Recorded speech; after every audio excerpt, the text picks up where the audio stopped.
जय सद्गुरुनाथ महाराज की जय, यमुना नदी माता की जय. இப்போ நம்ம பிருந்தாவனத்தில் இருக்கோம். அதி அற்புதமான சுந்தரமான ஒரு லீலை நீங்கள் எல்லாருக்கும் நல்லா தெரிஞ்சிருக்கும். கண்ணபெருமான் யமுனா நதி தீரத்தில் காளிங்க நர்த்தனம் புரிந்தார். அதாவது ஒரு 5 தலை நாகத்தின் மேல் டான்ஸ் ஆடினார் அப்படின்றதெல்லாம் நீங்கள் படிச்சிருப்பீங்க. இந்த ட்ராமாலெலாம் நீங்கள் பார்த்துருப்பீங்க. அந்த லீலை நடந்த இடத்துக்கு அடியன் இப்போ உங்கள் எல்லாரையும் இந்த வீடியோ பதிவு மூலமாக கூட்டு போகிறேன். பிருந்தாவனத்தில் யமுனா நதி அப்படின்னு சொல்லக்கூடியது நீண்ட நெடிய லாங்காக போயிருக்கு. ஆனால் பாருங்கள் எவ்வளோ குறுகி சின்னதாக போகுது பாருங்கள். இவ்வளோ சின்னதாக தான் போயின்ட்டுருக்கு. இப்போ நான் காட்டக்கூடிய இடம் இருக்கு இல்லையா, அவ்வளோ லென்த்து வரைக்கும் இந்த நதியினுடைய தூரம். ஆனால் நம்ம ஊரில் எப்படி காவேரியானது அகண்ட காவேரியாக இருந்தது, இப்போ சின்ன வாய்க்கால் மாதிரி ஆயிட்டு. புரியுதுங்களா? ஸோ அந்த மாதிரி யமுனா நதியும் சுருங்கி விட்டது காலப்போக்கில். துவாபர யுகத்தில் தான் இந்த லீலை அதி அற்புதமான முறையில் நடந்தது. காளிங்கன் அப்படின்னு சொல்லக்கூடிய நச்சுத்தன்மை கொண்ட ஒரு விஷமுள்ள 5 தலை நாகம், அவருக்கு பேர் காளிங்கன். இந்த இடத்துல கோபியர்கள், கோபர்கள், ஆயர்கள் எல்லோருமே இந்த தீர்த்தத்தை எடுத்து சாப்பிடுவாங்களாம்.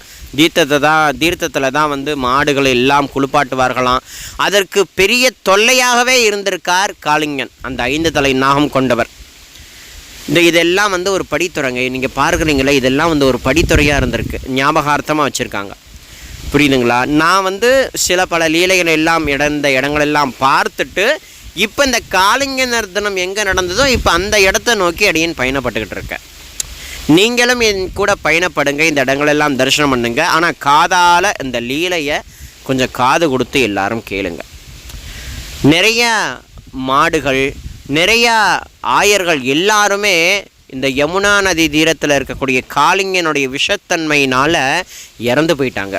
இந்த எல்லா விஷயத்தையும் கண்டறிந்த நம்மளுடைய கண்ணபெருமான் தன்னுடைய உயிரையே பணைய வைத்து எப்படியாவது இந்த ஆயர்பாடி மக்களை, பிருந்தாவனத்தின் மக்களை யமுனா நதி தீரத்தில் அட்டூழியம் செய்யக்கூடிய காளிங்கன்கிட்டேருந்து நம்ம காத்து ரட்சணை பண்ணணுன்றதுக்காக நதியில் குறிச்சிட்டார். யார்? நம்மளுடைய கண்ணபெருமான் நதியில் குதிச்சிட்டார். மரத்து மேலே ஏறி குதிச்சார். அந்த மரம் இன்னமும் இருக்குது. இந்த வீடியோவில் நீங்கள் தொடர்ந்து பாருங்கள். அந்த மரத்தையே அடியேன் காட்டுறேன். ஒரு மரத்து மேலே ஏறி பாய்ந்தார், கீழே யமுனா நதியில் விழுந்தார், ஆழத்தில் போனார், கண்டறிந்தார் காளிங்கனை. ஆக்ரோஷமாக காளிங்கனுக்கும் நம்மளுடைய குட்டி கிருஷ்ண பகவானுக்கும் சண்டை பயங்கரமாக நடந்தது. துரத்துனாரு. அகப்படவே இல்லை நம்ம கிருஷ்ணர். ஏன்னா பூதகின்னு சொல்லக்கூடிய ஒரு அரக்கிக்கிட்டேருந்து சின்ன 1 வயசு 2 வயசுலேருந்து தப்பிச்சவர் நம்ம கிருஷ்ணர். அப்போ இந்த லீலை நடந்த இடம் ஒரு 5 வயசு 6 வயசுன்னு வச்சுக்கோங்களேன்.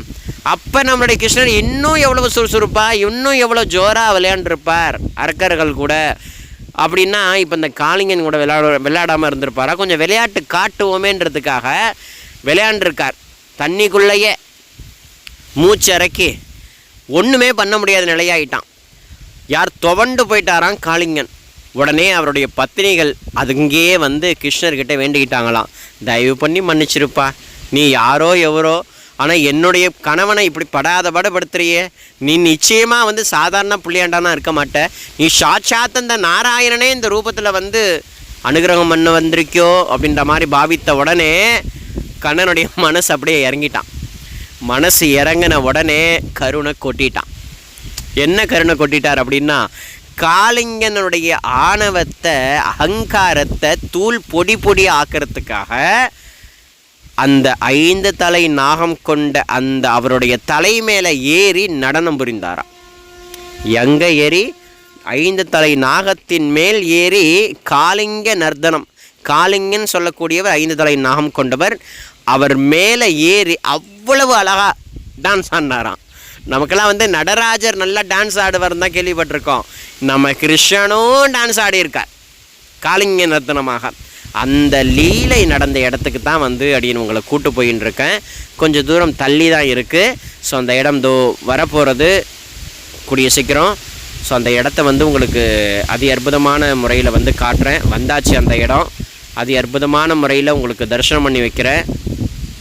இந்த இந்த அந்த கண்ணன் எந்த மரத்தில் ஏறி அந்த நதியில் வீழ்ந்தாரோ அந்த மரத்துக்கு பேர் கடம்ப மரம் அப்படின்னு சொல்லக்கூடிய மரம். அந்த மரம் இன்னமும் இருக்குங்க. நீங்கள் தொட்டு பார்க்கலாம், ஆலிங்கனம் பண்ணிக்கொள்ளலாம், நமஸ்காரம் பண்ணிக்கலாம். ஸோ இது வந்து இந்த இடம்தான் அந்த இடம்.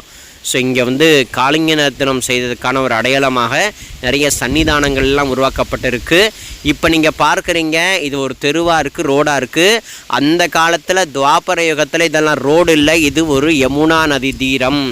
இதெல்லாம் யமுனா நதி ஓடக்கூடிய பிரவாகமாக ஓடக்கூடிய இடமா இருந்திருக்கு. இதெல்லாம் படித்துறை இதோ இருக்குது பாருங்கள். இந்த மரம் தாங்க, எவ்வளோ உயரம் இருக்குது பாருங்கள். இந்த மரம் தான், இந்த மரத்தில் ஏறி தான் ஆயர்களை கொடுமை செய்த காளிங்கனுடைய அந்த ஆணவத்தை அகங்காரத்தை ஒழிச்சு கட்டுறதுக்காக கண்ணபெருமான் ஏறி இந்த யமுனா மடுவுலேருந்து குதித்து அப்படி ஒரு சாகசத்தை, ஒரு லீலா வினோதத்தை புரிந்த இடம் இதுதாங்க.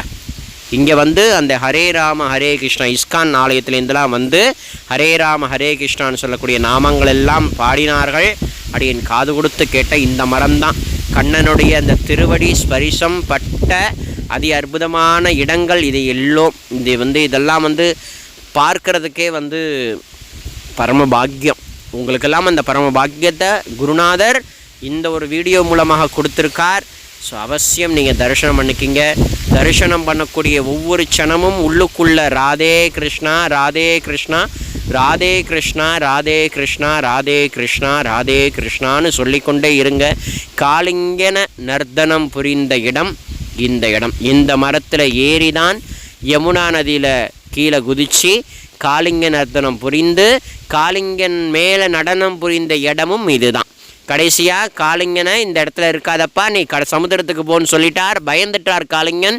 ஏன்னா நான் ஒரு பாம்பு, கருடன் வந்தார்னா அது உங்கள் வாகனம்தான் கிருஷ்ணா, உன் கருடன் வாகனம் வந்தால் என்னை கொண்டு விடுவார், நீ பயப்படாத காளிங்கா, என்னுடைய திருவடி உன்னுடைய சிரசில் இருக்கிற வரைக்கும் எந்த கருடனாலையும் உன்னை எதுவும் பண்ண முடியாதுன்னாராம் நம்மளுடைய கிருஷ்ண பரமாத்மா. ஆகையினால அந்த அதி அற்புதமான சுந்தரமான லீலா விபூதி நடந்த இடம் பிருந்தாவனத்தில் இந்த இடம் இருக்குது. பிருந்தாவனத்தில் இந்த இடம் இருக்குது. ஒவ்வொரு லீலையும் ஒவ்வொரு இடங்கள்லையும் இருக்குது. தள்ளி தள்ளி தள்ளி தள்ளி இருக்குது. சில லீலைகள் நடந்த இடம் பல கிலோமீட்டர் போகிற மாதிரி இருக்கும். ஆகையினால நிறைய இடங்கள் இருக்குது. ஒரு வீடியோ பதிவு நீங்கள் பார்த்து அனுபவிக்கணும். பிரசாதமாக ஏற்றுக்கொண்டு பலருக்கும் இந்த பிரசாதத்தை நீங்கள் எல்லாருக்கும் அனுப்பி வைத்து இந்த மாதிரி இடங்களெல்லாம் நீங்களும் அவங்களும் பார்த்து கண்டு அனுபவித்து அந்த கண்ணபெருமானுடைய ராதையினுடைய அனுகிரகத்தை பெறணுன்றதையும் அப்படின்னு வந்து கேட்டுக்கிறேன். ஸோ இந்த இடங்களெல்லாம் நீங்கள் தரிசனம் பண்ணிக்கிங்க.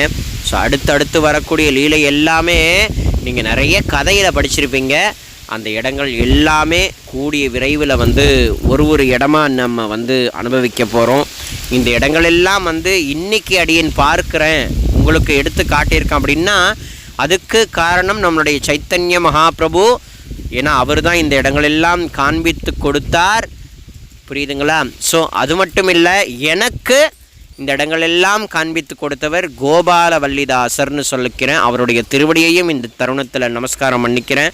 ஏன்னா அவர் தான் இந்த இடங்களெல்லாம் பார்க்கலான்கிற ஒரு விஷயத்தை அடியனுக்கு கொடுத்தார். அதன் மூலமாக தரிசனம் செய்தேன். ஸோ இந்த தரிசனம் எனக்கு மாத்திரமல்ல உங்கள் எல்லாருக்கும் நல்ல பலனை கொடுக்கட்டுன்றதையும் பிரார்த்தனை பண்ணிக்கிறேன். ராதே கிருஷ்ணா ராதே ராதே கிருஷ்ணா ராதே ராதே கிருஷ்ணா ராதே ராதே கிருஷ்ணா ராதே ராதே கிருஷ்ணா ராதே ராதே கிருஷ்ணா ராதே ராதே கிருஷ்ணா ராதே ராதே கிருஷ்ணா ராதே ராதே கிருஷ்ணா ராதே ராதே கிருஷ்ணா.